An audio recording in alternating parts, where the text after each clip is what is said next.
이번 시간에는 저생생물과 어류 두 번째 시간으로 어류의 분포와 관리에 대해서 공부하겠습니다. 우리나라는 호수가 대부분 인공호죠. 그 인공호에서 어류는 어떻게 분포하는가? 대체로 이 상류와 중류, 하류로 내려가면서 어류의 종류가 조금 다른 그런 특성을 보입니다. 상류는 그 하천성, 영어로는 riverine zone이라고 부릅니다. 좀 수심이 얕고 어느 정도 유속이 약간 있는 곳이죠. 이곳에 사는 어류는 그 인근의 하천에서 어류가 왕래합니다. 그러니까 또 호수로 하천이 들어오면은 하천에 있던 물고기가 호수로 들어왔다가 호수에서 하천으로 가기도 하고 그래요. 우리나라 어류들은 그 봄이면은 하천으로 상류로 얕은 곳으로 올라가고 가을이 되면 좀 깊은 곳으로 내려와서 월동합니다. 겨울에는 유량이 많이 줄어들고 얼고 하기 때문에 깊은 곳에 월동할 장소를 찾아야 돼요. 그래서 이동하는 특성을 가지고 있기 때문에 호수의 상류 쪽에 있는 물고기들은 이러한 그 이동하는 그런 상태에 있다는 거죠. 그 다음에 중간은 전이대라고 보통 영어로는 transitional zone이라고 표현합니다. 근데 하류에 가면은 호수성 lacustrine zone이라고 해서 호수의 특성을 가지는 그런 수역이 됩니다. 여기는 좀 유속이 느린 것을 좋아하는 정수성 어류가 좀 더 많이 살고 있습니다. 그래서 한 호수에서 조사를 하더라도 아래쪽에서 조사한 사람과 상류의 하천 인근에서 유입 하천 인근에서 조사한 사람은 조금 그 다른 그 결과를 얻을 수도 있습니다. 하천에서는 상류와 하류가 물고기 종류가 완전히 달라집니다. 그 상류에는 유속이 좀 빠르기 때문에 빠른 유속을 좋아하는 유수성 어류들이 많이 살고, 또 대체로 수온이 낮고 산소가 풍부해서 그런 그 냉수성 어류들이 살고, 또 곤충이 중요한 수소곤충 또 이런 것들이 중요한 먹이가 되기 때문에 충식성 어류가 주 구성 요소가 됩니다. 먹이는 수소곤충과 부착조류죠. 그 돌 표면에 붙어 있는 부착조류를 먹거나 그 부착조류를 먹고 사는 수소곤충을 물고기가 먹는 거죠. 그런데 하류로 오면 유속이 느려지면서 플랑크톤이 좀 많아집니다. 플랑크톤뿐 아니라 수생식물도 많이 늘어나죠.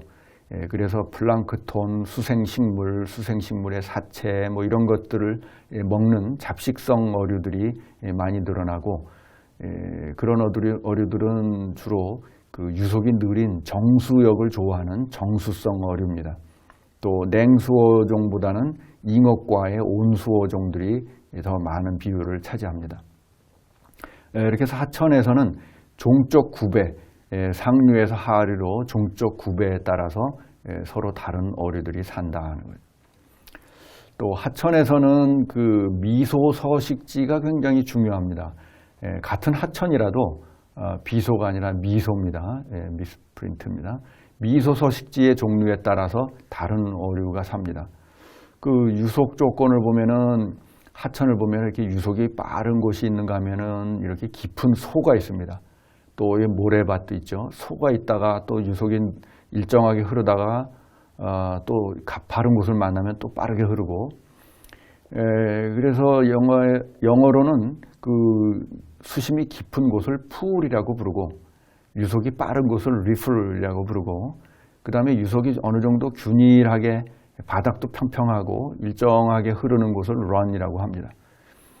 그런데 이 풀에 사는 동물, 물고기, 저소동물하고 이런 돌밭인 그 여울에 사는 물고기와 저소동물, 또 run에 사는 종류들이 달라진다는 거죠.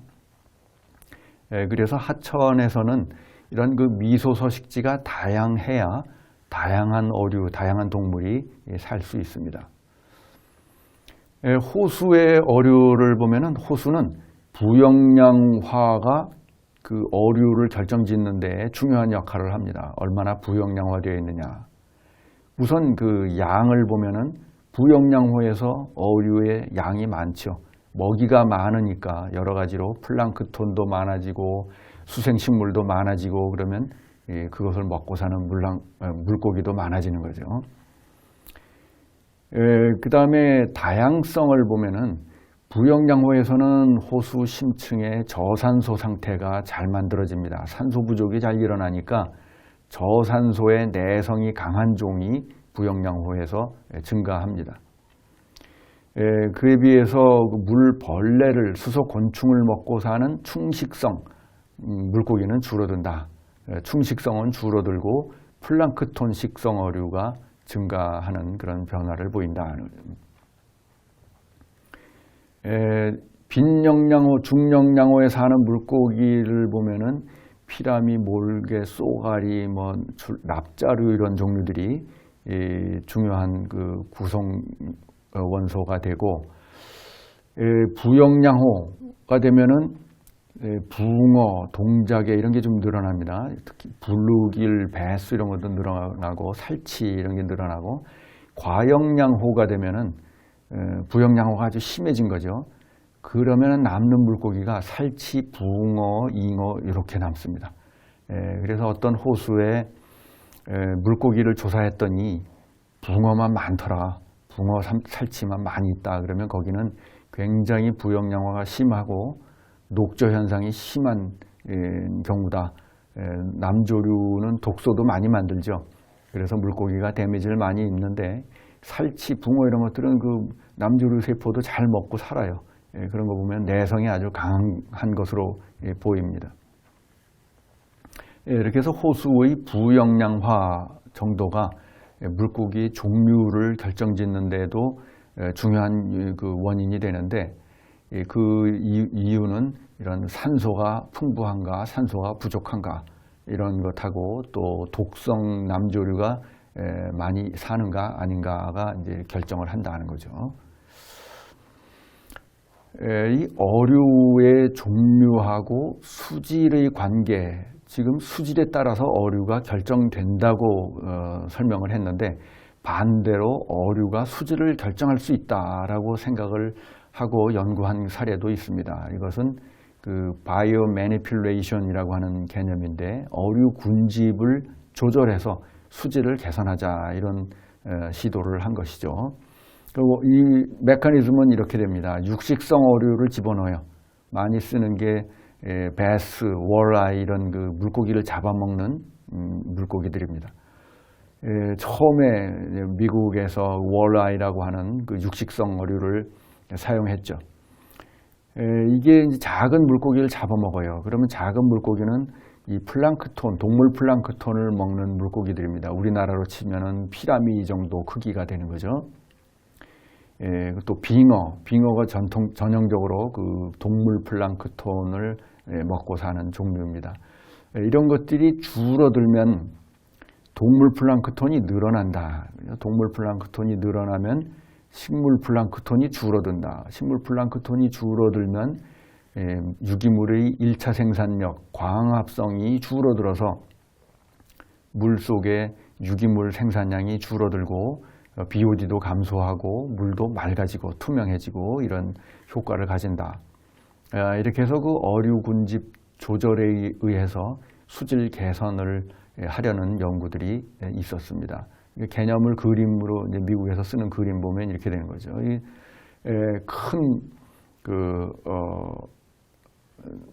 육식성, 어식성 어류가 이렇게 있으면은 요 작은 물고기가 많이 줄었죠.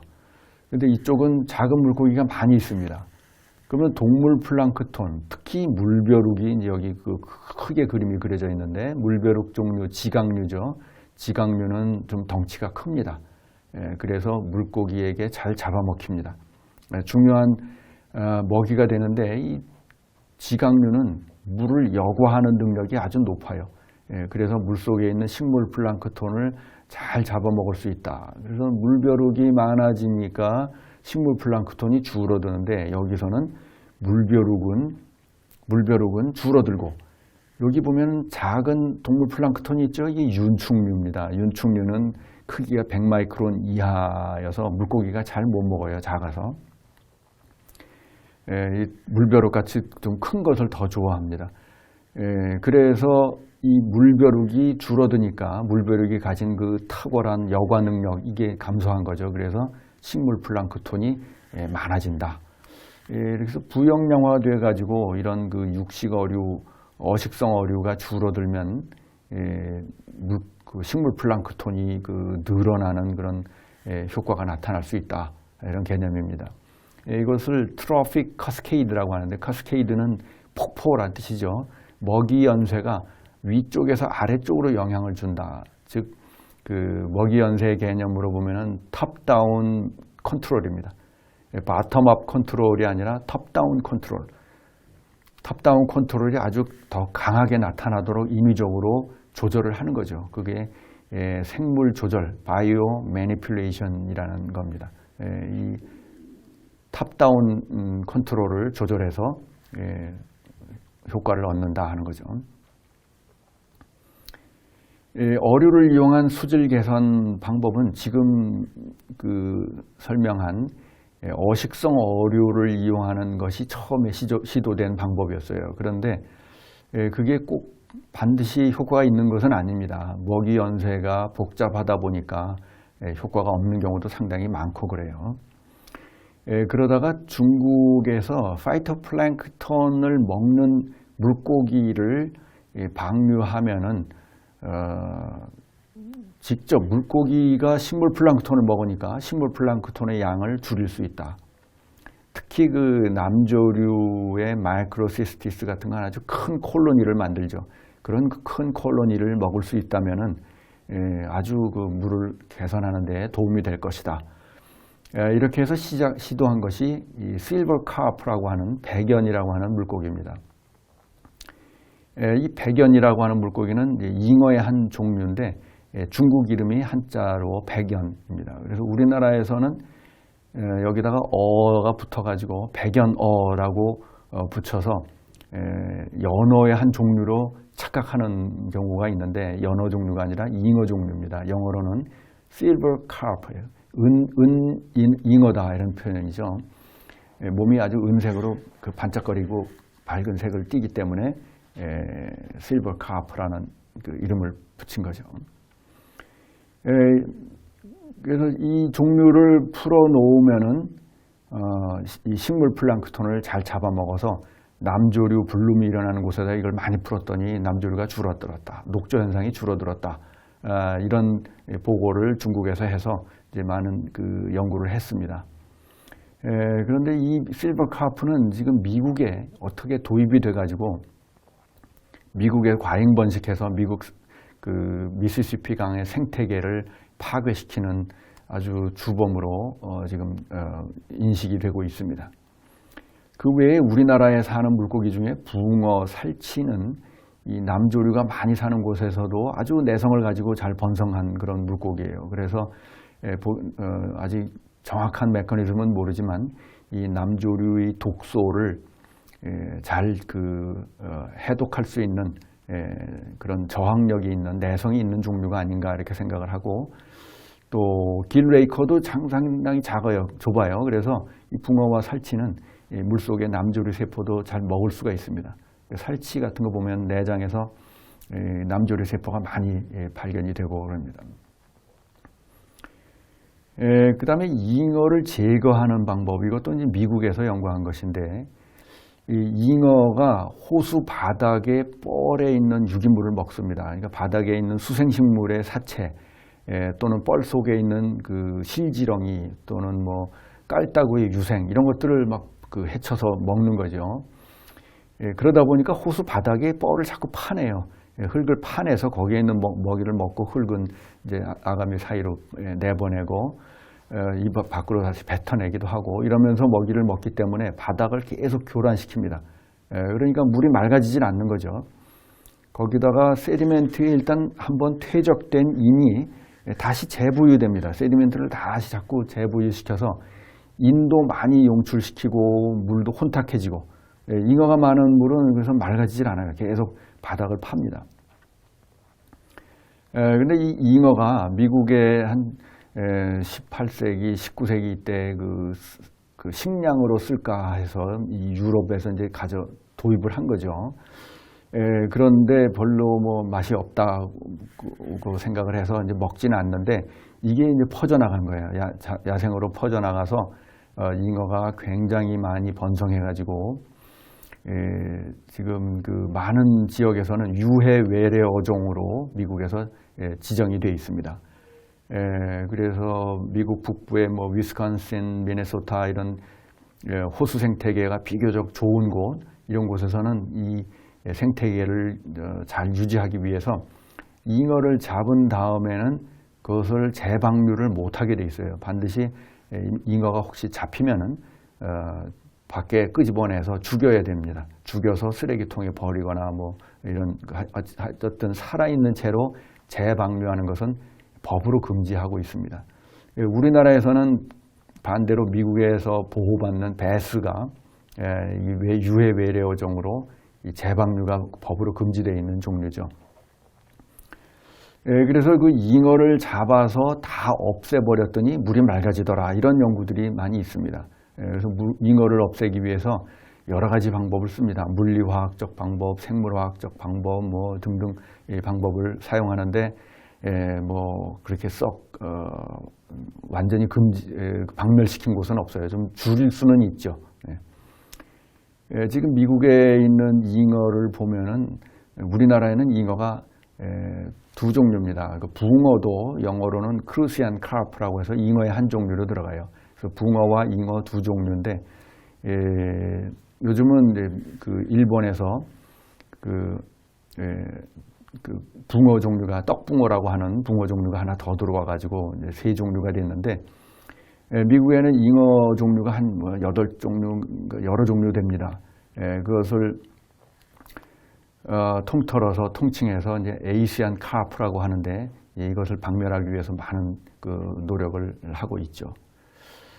이것은 어류를 이용한 호수 수질 개선 연구가 어류학에서 굉장히 중요한 그 재미있는 연구 주제였어요. 그래서 이것을 이제 설명하는 그 내용을 여기 쓴 것입니다.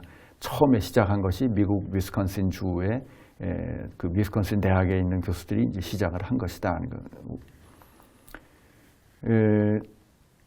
그 다음에 중국에서 백연이라는 물고기를 가지고 그 시도했던 내용도 소개를 했습니다.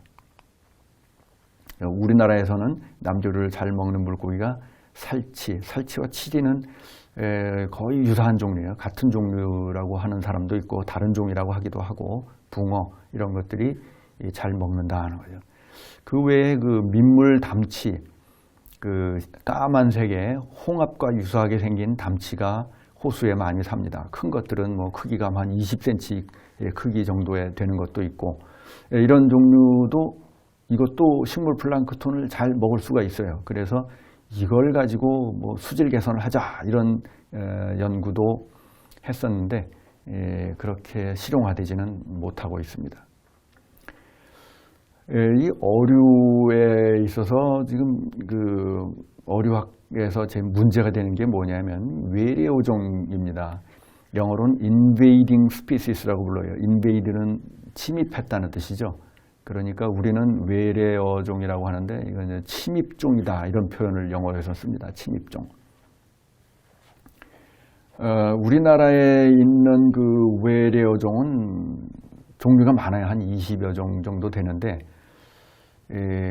이 중국에서 들어온 뭐 초어, 백년어, 대두어 이런 건 대부분이 그렇게 자연계에서 번성하지는 못했습니다. 이 외래 어종은 다른 지역으로 갔을 때는 거기서 생존하는 것이 좀 어려운 것들이 많아요. 그 조건이 달라지니까 자연 조건이. 그런데 그 중에서 우리나라에서 잘 적응해가지고 확산되고 있는 그 어종, 블루길과 베스가 또 떡붕어 이 세 종이 엄청나게 지금 많이 번성해 있습니다. 떡붕어는 붕어하고 유사하게 생겨서 뭐 우리가 별로 거부감이 없이 지금 넘어가고 있는데 중국 붕어도 붕어와 거의 유사하게 생겼기 때문에 조금씩 그 색깔이라든가 뭐 체형이라든가 이렇게 조금 다른 그 변이가 좀 있습니다만 거의 비슷하게 되어 있는데 블루길과 베스는 육식어종이에요. 육식어종이어서 그 다른 생물들을 많이 잡아먹어가지고 너무 많이 잡아먹어서 생태계를 거의 괴멸시키는 그런 피해를 주고 있습니다. 그래서 우리나라에서 이 생태계 교란 어종이라고 해서 배스와 블루길 이 두 종을 생태계 교란 어종으로 지정하고서 관리하고 있습니다. 그래서 이 생태계 교란 어종의 경우는 앞서 말한 것처럼 만일 잡히게 되면은 살려주면 안 된다. 법으로는 이렇게 되어 있습니다. 또 이것을 어떤 호수에는 배스가 있고 어떤 호수에는 없을 수도 있습니다. 그런데 없는 곳에다가 이렇게 다시 집어넣어 주면은 그것은 불법 행위로 규정하고 있습니다. 그래서 이 물고기를 함부로 한 곳에서 잡은 물고기를 다른 곳에 방생하는 것은 좋지 않습니다. 그것이 우리나라에서 방생을 하더라도 우리나라에서도 없던 지역에 그 물고기가 들어가 가지고 피해를 주는 경우가 있어요. 예를 들면은 그 피라미가 영서지방에는 있는데 영동지방에는 없었습니다. 그런데 이제 이런 것들 막 확산이 됐고, 또 누치라는 물고기도 강준치 이런 것도 낙동강에는 없던 고기인데 낙동강에도 들어가 가지고 거기서 없던 곳에 들어가니까 과잉번성해서 생태계에 큰 그 어떤 교란을 주기도 하고 그럽니다. 그래서 살아있는 물고기를 다른 곳에 옮겨서 방생하는 것이 굉장히 위험하다. 생태계에 큰 위해가 될 수 있다는 거죠. 이 생태계 교란 어종, 배스가 전 세계적으로 아주 생태계를 교란시키고 있는 외래 어종으로 악명이 높은데, 반대로 미국에서 이 배스와 블루길은 미국 대륙, 아메리카 대륙에서 온 것인데, 미국에는 아시안 잉어들이 몇 종이 들어가 가지고 생태계를 파괴하는 그 원인이 되고 있고, 또 근래에는 그 미국과 일본에 한국, 중국 이런 데 사는 가물치가 들어가서, 가물치도 육식 어류입니다. 한국에서는 이 가물치가 그렇게 많이 대량 번식하는 일이 별로 없는데, 이 외래종으로 가게 되면은 천적이 없어지면서 거기서 대량 증식해서 생태계를 파괴하는 종이 될 수가 있습니다. 가물치는 육식 어류로 뭐 물고기, 개구리 뭐 이런 것들 다 잡아먹는 종류죠. 근데 머리의 모양을 보면 그 뱀처럼 생겼어요. 그래서 영어 이름이 스네이크 헤드입니다. 스네이크 헤드. 굉장히 무시무시하게 생겼다고 표현을 하죠. 미국에서는.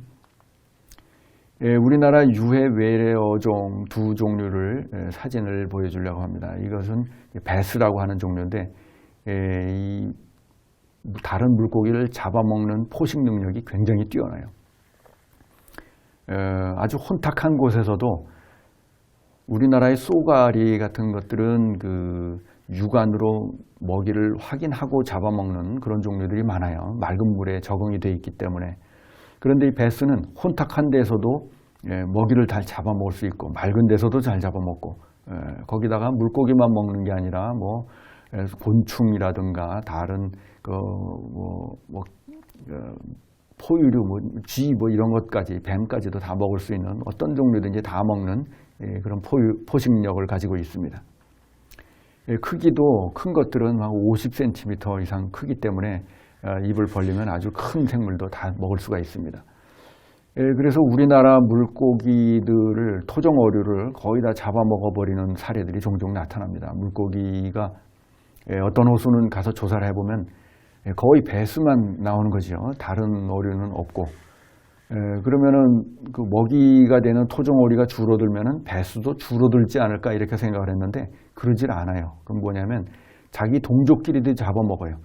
그래서 큰 배수는 어린 배수를 먹을 수 있기 때문에 한 종만 가지고 먹이 연쇄가 형성이 되는 거죠. 이렇게 해서 없어지지 않고 물속의 그 동물들을 다 먹어치우는 그런 피해를 주고 있습니다. 이 블루길이라고 하는 종류는 그 이름이 푸른 아가미라는 뜻입니다. 여기 보면은 아가미에 파란 점이 있죠. 그래서 이름이 블루길이라고 되어 있고, 특징이 뭐냐면 여기 가시가 아주 날카로운 가시가, 센 가시가 서 있죠. 이 하드 핀 레이를 가지고 있습니다. 그러니까 붕어나 잉어는 앞에 한 개만 하드핀이고 뒤에는 말랑말랑한 소프트핀 레이 피쉬인데 이 종류는 하드핀 레이가 이렇게 쭉 여러 개가 있습니다. 그래서 이 그룹은 하드핀 레이 피쉬의 종류에 속하는 종류예요. 이 블루길은 물고기의 알, 수생, 곤충 할 것 없이 뭐든지 다 먹습니다. 이렇게 해서 물고기뿐 아니라 심지어는 물속의 곤충의 군집까지도 완전히 괴멸시킬 수 있는 그런 파괴력을 가지고 있습니다. 그래서 명확하게 지금 밝혀지진 않았지만 아마도 이 블루길이 많이 번성하면서 곤충상도 굉장히 많이 변하지 않았을까 이렇게 보고 있습니다. 외래 어종의 생태학적 피해는 지금 우리나라 담수 생태계에 가장 큰 위협이 되고 있어요. 그래서 거기에 대해서 설명을 해놨고,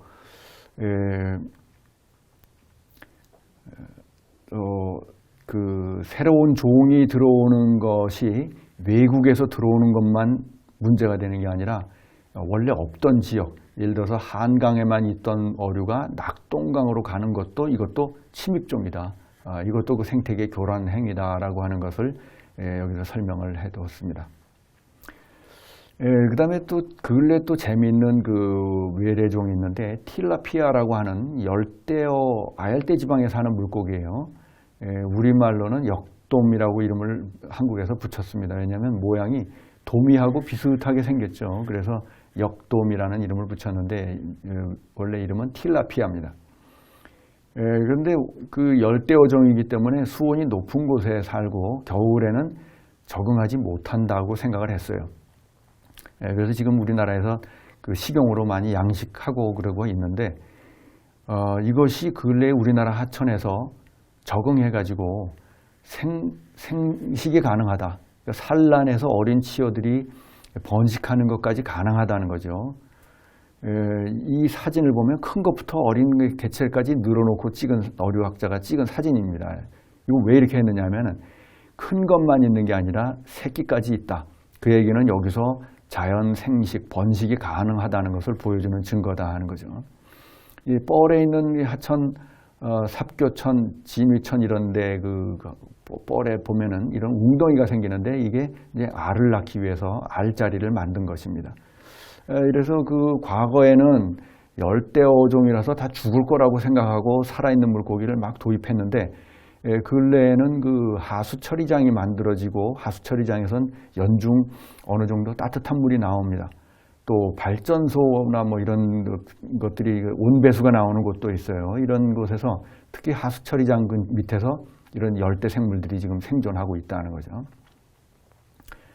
미국에서는 에이시안 카프, 그 중에서 백연이라고 부르는 실버 카프가 번성해가지고 과잉 번성해서 미시시피 생태계를 아주 교란시키는데 얼마나 많이 과잉 번성했는가를 보여주는 동영상을 잠깐 보겠습니다.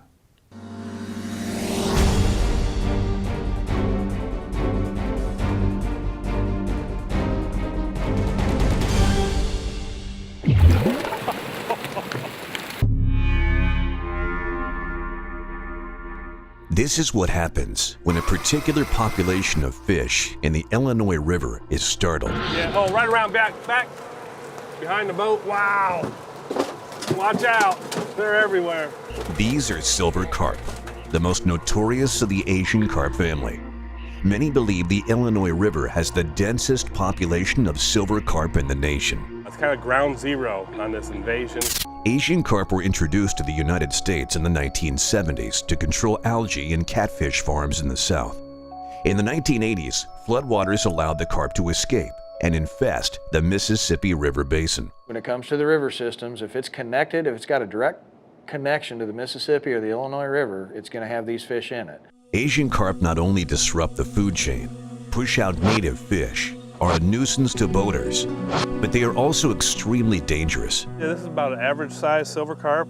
This is the one that can hurt you when it jumps. If your boat's going 20, 30 miles an hour and this guy hits you, it's going to leave a mark.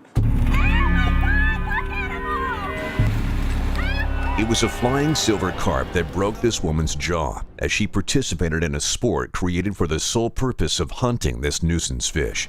Their population is growing at a rapid pace. The females can lay 2 million eggs a year, and they grow rapidly. Once they get to a certain size, we don't have a predator that's capable of eating them, and they're just running unchecked. So how do we get rid of them?